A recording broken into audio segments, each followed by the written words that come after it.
Rohita. And my name is Nidhi Reddy. We are studying 5th standard. Today we are here to say Bhagavad Gita slokas. Om Sri Parabrahmane Namaha. Atastadashodhyayah.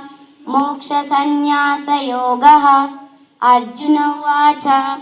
Sannyasasya Mahabaho. Tattvamiच्छामि वेदितुम् त्यागस्य च ऋषिकेश पृथक् केशिनिषूदन श्रीभगवानुवाच काम्यानां कर्मणां न्यासं सन्न्यासं कवयो विदुः सर्वकर्मफलत्यागं प्राहुस्त्यागं विचक्षणः त्याजं दोषवरित्येके कर्म प्राहुर्मनीषिणः यज्ञदानतपःकर्म न त्याजामिति चापरे निश्चयं शृणु मे तत्र त्यागे भरतसत्तम त्यागो हि पुरुषव्याघ्र त्रिविधः साम्प्रकीर्तितः यज्ञदानतपःकर्म न त्याजं कार्यमेव तत् यज्ञोदानं तपश्चैव पावनानि मनीषिणम्.